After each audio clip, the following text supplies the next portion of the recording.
Welcome to Breaking Dimension.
Great precedent today of the speakers that have come before me, and some beautiful nuggets of information and ideas that we've had over the course of this morning and of yesterday. One little bit that really sang out to me was Ivan, I don't know if he's still here, Ivan, where he's gone, talking about the plants having a voice. This to me is a perfect introduction into the area that I'll be talking about today, which is about understanding reality symbolically, understanding that reality actually communicates with us as much as we communicate with reality, with our surroundings. What I'm going to be talking about, I don't know if any of you will be a little bit alarmed at seeing Terence McKenna and Jorge Luis Borges placed together in the same paper. I think it works very well, and I'll explain a little bit about this. I've heard over the course of this, over today and yesterday, various people saying things such as, I've been smoking cannabis since I was 14, or I've been taking LSD since I was 15. Well, in my case, I've been reading Borges since I was 15, and I think that has been more of a groundbreaking and culture-breaking activity than probably any amount of LSD. Well, it can be equated to that. So I'd recommend, Borges is not for the faint-hearted, I'd certainly agree with that. And I've been reading Terence McKenna and listening to Terence McKenna since a fateful morning walking up to university with Cameron, and he mentioned something about the time wave theory. That was a number of years ago. And although I held the two in fairly separate compartments of my mind, it all came together with one of Lorenzo Haggerty's podcasts, in which the tremendous author Tom Robbins, and I don't know if anyone has read Tom Robbins, but those who haven't, I recommend Tom Robbins. Tom Robbins and Terence McKenna were rapping together, and they talked about Borges. And I was blown out of my chair with this, because there were three people whom I held very dear to my heart. Tom Robbins, Terence McKenna, and there they are talking about Borges. So it the whole thing came together. But of course, it comes together much more than that, and this is what I'm going to explain today. And in fact, I'm not going to speak very much. I'm going to read various quotes. I'm going to do a sort of a funny patchwork affair today of elements, of quotes of Terence, and Terence, who's the anniversary of his death today. So may be enjoying his experience with the machine elves right now. He's probably looking down upon us now, as it is. He's probably sitting somewhere in here, actually. So there you are. So Terence. But in particular, I'm going to be bringing out elements of Terence which I think are fairly often overlooked. His extraordinary work as a scholar of literature, his reading of Gnosticism, his reading of alchemy, his understanding of, for example, John Dee, the Elizabethan alchemist and magician, the English Elizabethan alchemist, his reading of James Joyce, in particular Finnegan's Wake, his amazing ability to read and assimilate and bring into the same symbolic dimension his reading of different authors and different magicians and different philosophers. And I realize, of course, it's very similar to the whole drive of Borges, not as a writer but as a reader. And Borges as a as an explainer of his own reading and his own incredibly extensive bibliographic reading, I see that they're actually very similar. They have this incredible ability to remember huge passages and to bring together in this wonderful patchwork, which for Borges I would place under this loose term known as mysticism, and for McKenna I'd put in this loose term, and I mean loose term, known as psychedelics. But of course, as I hope to explain, mysticism and psychedelia, or psychedelics, are actually two different words to explain what's essentially the very similar conceptual understanding of the universe. So I'm going to shut up a little bit and let them talk. I think the first thing to say that I find present in both Terence and in Borges is the articulation of this astonishing paradox, which is probably at the heart of a lot of what we are doing here today and yesterday. And that paradox is the ceaseless, constant drive to understand something that is inherently ununderstandable. Now, of course, the paradox lies in the fact that we understand that it's not to be understood, and yet we understand that we continue to try to understand.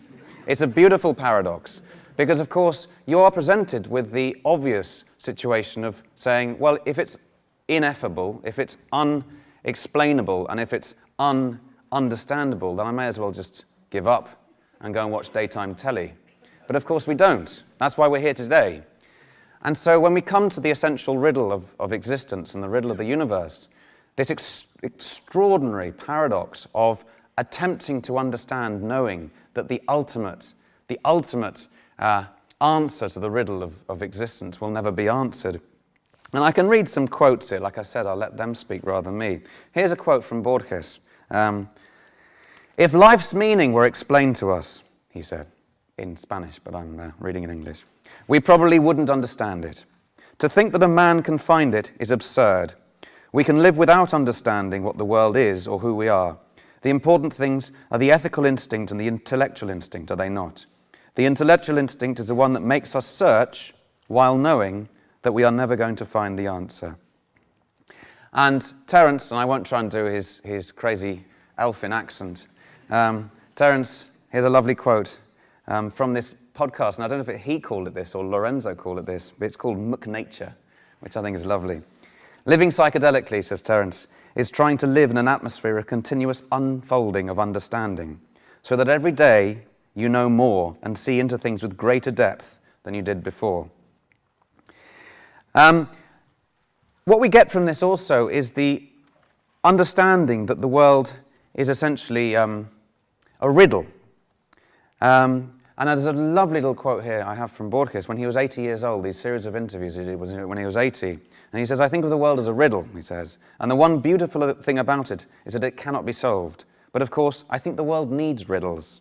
I feel amazement all the time. And he actually goes into the explanation of the word amazement, the English word amazement, which he thinks is better than the Spanish word asombro, because it has maze within it. So therefore, you're already entering a maze by the use of the word amazement. Whereas asombro has shadow, sombra, within it. So you're sort of lost in this lack of understanding in both cases. Now, what this also leads to is something which will be very familiar to any readers or listeners of Terence, and any readers of Borges, which is this sense of a rejection of dogma, a sense that belief with a capital B is itself a highly problematic mode of thought, because belief with a capital B necessarily excludes other lines of thought. So therefore, moving away from rigid doctrine, moving away from dogma, is the opening up of a greater sense of tolerance for other lines of thought. And I found this beautifully articulated in Borges as well. And he uses the word agnostic, but agnostic here, well, I'll let him explain. He says, being an agnostic means all things are possible, even God, even the Holy Trinity. This world is so strange that anything may happen or may not happen. Being an agnostic makes me live a larger, a more fantastic kind of world, almost uncanny. It makes me more tolerant. Now, I guarantee that you cannot have listened to anything of Terence without hearing him repeat that phrase, which he uses all the time, which is that the universe is not more weird than we imagine, it's more weird than we can imagine. So again, we've got this similar perspective of the aesthetic joy and the epistemological value of bafflement, of puzzlement, of mystification. That itself is of great, as I say, great epistemological value. So with this idea of belief, Terence then brings this into this well-known expression. You can see this as little sort of brief YouTube clips of culture being not your friend, because culture being, it's related interestingly to the question that Ollie just raised earlier, the idea that culture actually being a defining boundary, the defining imposition of boundaries. And of course, as we all know, Terence spends a lot of time expressing the idea that psychedelics are boundary dissolving. And there's this lovely little quote that I have here about belief. This is from Terence. Much of the problem of the modern dilemma, he says, is that direct experience has been discounted, and in its place all kinds of belief systems have been erected. You see, if you believe something, you are automatically precluded from believing its opposite. Now, he's obviously taken quite a hard line there, but he's also quite an iconoclast, so he probably derived great joy from saying such thing. And another thing that Terence says, which I think is, again, absolutely beautiful. Cultures, he says, that have habitually broken down the cultural illusion and examined the terrifying reality beyond it have not marched off then to pontificate with the religions of absolutism or scientific absolutism or the rest of it. Why is that? It's because cultures are virtual realities made of language. And if there is one thing psychedelics do, whether you hate them or love them, whether you don't give a hoot, what they do is they dissolve boundaries, the boundaries between you and the floor, between you and your friend, between you and last week, between you and next week. And they dissolve boundaries. That's what they do. That is ultimately subversive behavior. And again, this perhaps has a link to Caroline's talk earlier of the subculture, the subcultural dimension, because of course, until the subculture is being commodified, that subculture is operating with the objective, to a certain degree, of breaking down some of the imposed boundaries of the hegemonic culture. And as Ollie asked, until, of course, it becomes commodified as a new cultural more. That's what psychedelics do, says Terence. They teach you, we do it this way, don't go there. Sorry, that's wrong. Sorry, that's what cultures do. Cultures are boundary-defining engines. That's what they do. They teach you, we do it this way, don't go there. In your mind, in your heart, follow the rules, follow the rules. Cultures are like operating systems, At and at will do. They set up a stelae in the center of the marketplace, and on the stelae they carve the laws. These were the laws of the operating system called 1.0, and that worked fine for a while. Now we're operating under Clinton's second term 4.0. And is it limiting? I mean, actually, we could think of this as a Hillary Clinton, perhaps. Although he was talking in the 1990s, the same things apply. And is it limiting? Is it idiotic? Is it a pain in the rear end? You bet it is. So that's a very common feature of people's readings of Terence, and also of Borges, of the idea of breaking down the rigidly maintained barriers that belief systems, especially cultural belief systems, have set up around us. And this in itself can be expressed through the term of being iconoclastic. Now, I think we can. There are more ways we can look at this, and this is, I think, a very important one here as well. And this is coming from an idea that Terence explains about the ethical dimension, and I do think this is important.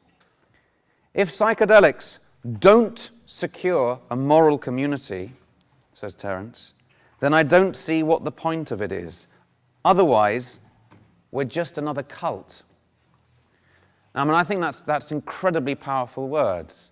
That there is, obviously, there is the need, and again it is linked to this idea of culture and subculture, there is a need to derive value and meaning as opposed to simply setting up a new cultural form which will stand in some kind of opposition to a more dominant cultural form.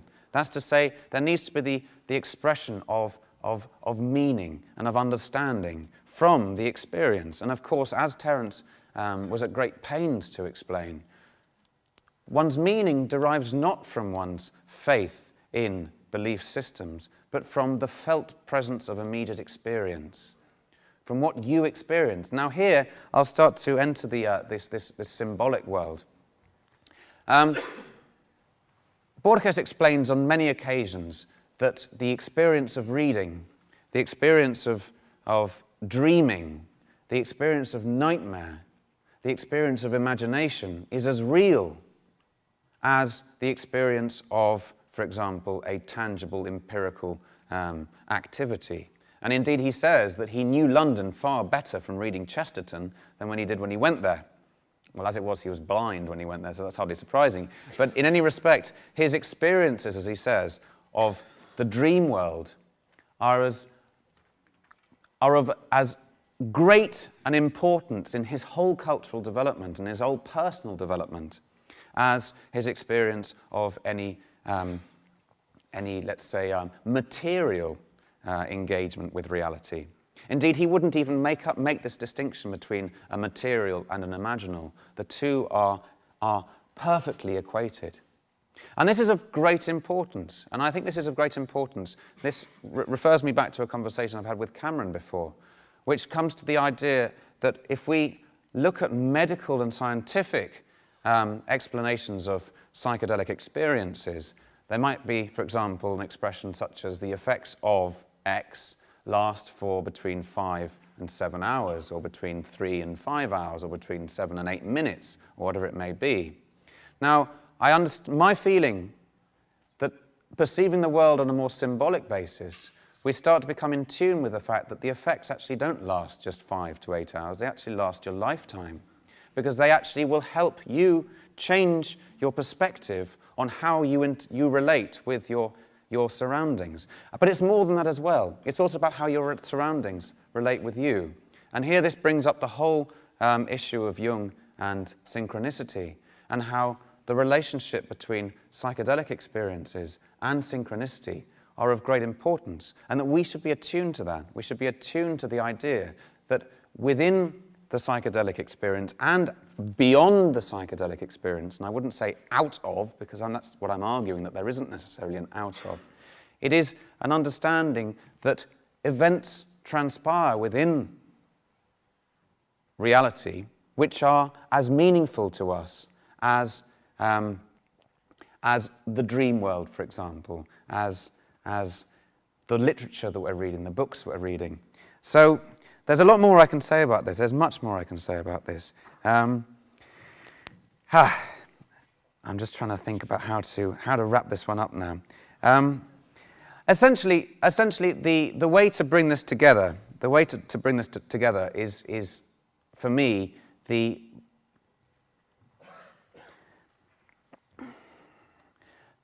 this conflation of mysticism and psychedelics and psychedelic experience is, I find, of great importance here. Now, of course, we've got one of the works that I've been engaged on in the last few months is Borges' reading of Swedenborg. Swedenborg, who was a mystic who traveled to the angelic world and talked with angels. Now, Borges places great value upon Swedenborg and upon Swedenborg's journeys. And as the same is true of, for example, Rick Strassman's assessment of the interactions that people have under DMT with the entities, or the machine elves, as Terence calls them. Now, of course, although, as Graham Hancock has done, and probably he'll talk about this afternoon, there is there's a whole body of literature which is looking at this relationship between mysticism and psychedelia. The important thing there is the fact of the psychedelic society, as Terence calls it. The psychedelic society is not the society in which everyone is loaded on DMT 24 hours a day at all. And indeed, neither is it the society where, as Russ Bingi said earlier, where, for example, everyone smokes the herbs at all. But it's the society which gives value to the experiences of those who do. And it's a society that gives value to the encounters that people have and the learning that people engage with under these experiences. And of course, this again relates to the various conversations we've had about drug policy and the law, because one of the key features of drug policy is giving no value to those experiences, suggesting that such experiences are worthless. Now, of course, in the same way that we can give value to the experiences, let's say, of William Blake or Emanuel Swedenborg, as I've been reading in Borges, in the same way that the psychedelic society, as Terence calls it, would be the community that gives value to those experiences. I'm going to end there because I could just keep rambling for ages, so there we are.